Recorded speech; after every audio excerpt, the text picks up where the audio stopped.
que pudiera entender. Y es de lo que vamos a hablar. Que hoy también es el día del Rosh Hashanah, el Año Nuevo Judío. Me gustaría comentar un par de cosas.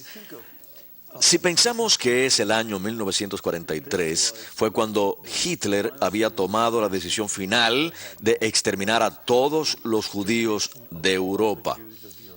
Eso estaba en su apogeo. Eso era lo que se hacía.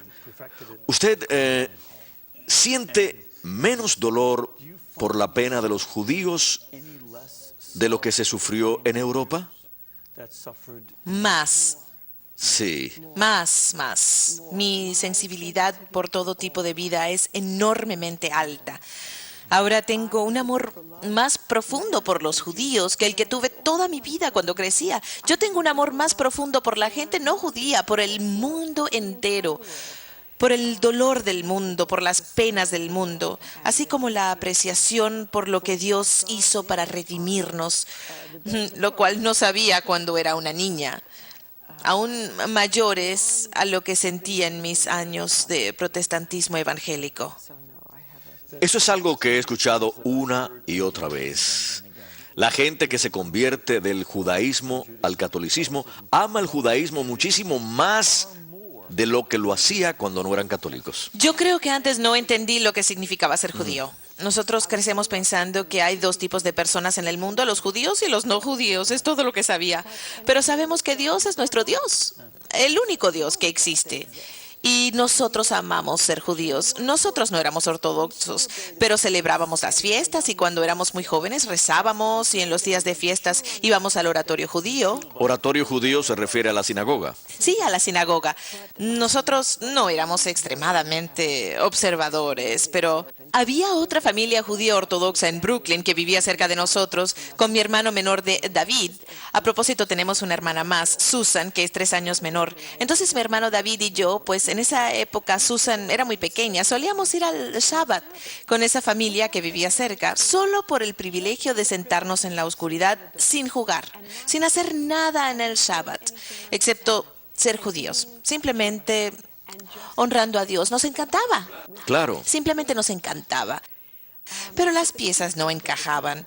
Y nunca tuvimos respuestas sobre el significado de la vida y la razón de la existencia de la humanidad sobre la tierra. Por ello comenzamos a buscar respuestas. Mi hermano David mucho antes que yo cuando era joven. David se volvió ateo y más o menos cuando yo tenía 20 años me volví agnóstica. Pero Dios, con su gracia, nos atrajo hacia la iglesia. Qué bueno tenerla ahora con nosotros.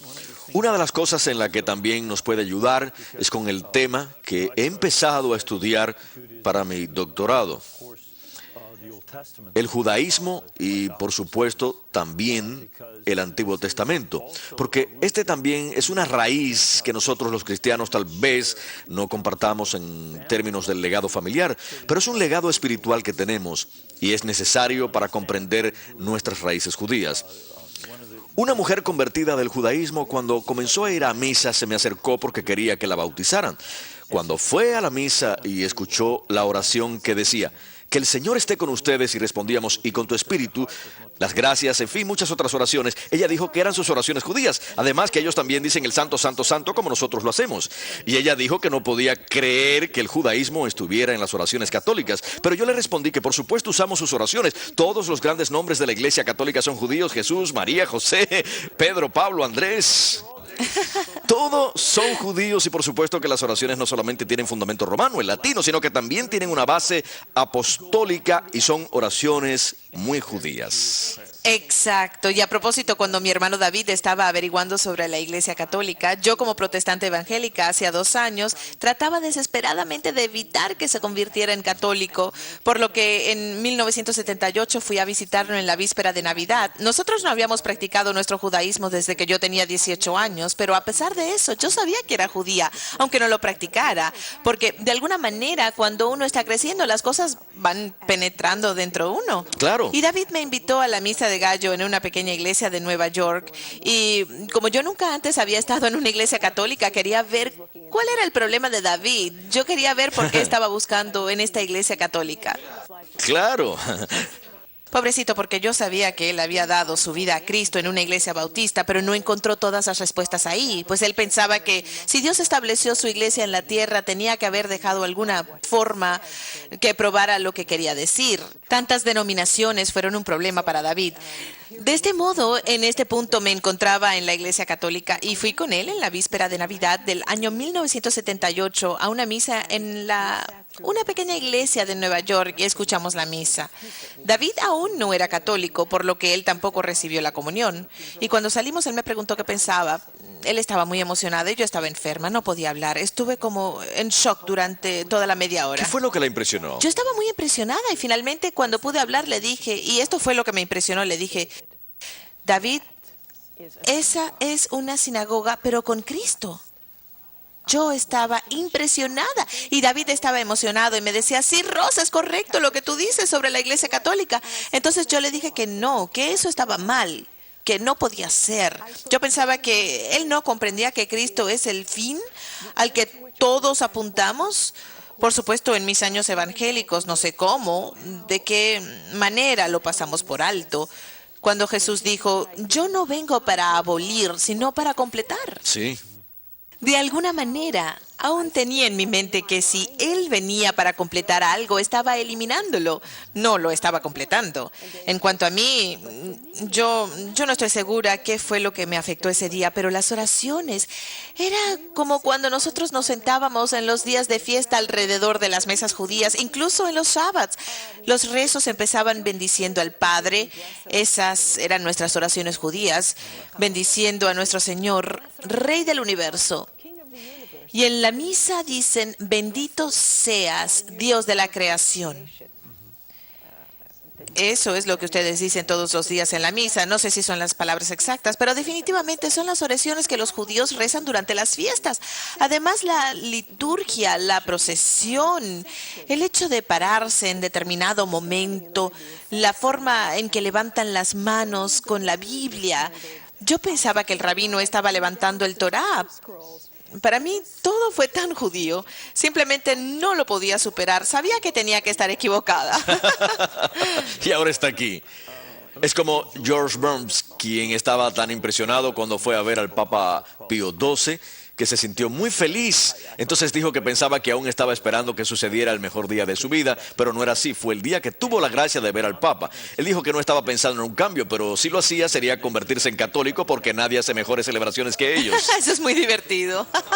Ahora bien, hoy día los judíos celebran, ya están celebrando en los Estados Unidos y el Lejano Oriente el Rosh Hashanah.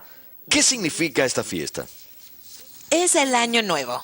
Bueno, hay diferentes nombres para él, pero yo lo comprendo como el año nuevo civil en contraposición que entendemos como el año nuevo religioso. Estoy segura que mi comprensión no es completa, pero también se debe a que en mi pasado judío yo no he hecho todos los estudios. Es un poco confuso porque muchos cristianos que leen el Antiguo Testamento se preguntan cómo es que el nuevo año comienza en el séptimo mes. El Levítico 16 dice que es en el séptimo mes, pero ¿por qué sucede eso? Bueno, hay dos calendarios. Cuando uno es conquistado, el calendario puede cambiar. El primer calendario que tuvieron fue un calendario canónico que comenzó en otoño. Por lo tanto, el Rosh Hashanah sigue el primer calendario que tuvieron, que comienza con el equinoccio de otoño, mientras que después, cuando fueron conquistados por los babilonios, ellos empezaron con el equinoccio de primavera, con la primera luna llena después del equinoccio de primavera. Y luego se quedaron con ese calendario de los conquistadores. Por eso sucede que, por un lado, ese es el primer mes y el otro fue el primer mes original, pero se cambió. Por tanto, aún se basan en él como principio del año. ¿Sabe una cosa? Cuando muchos judíos se reúnen, ¿tienen tres opiniones? Sí, eso es lo que decía mi profesor de hebreo. Así es, son por lo menos tres. Pero una de las comprensiones de los judíos por el Rosh Hashanah, Rosh Hashanah está mejor pronunciado. Es lo que los judíos creían que en este día Dios creó el mundo. Yo nunca supe cuál es la razón por la que lo creían, pero hace poco leí, yo no soy experta en el hebreo, pero tal vez usted lo sepa, pero sí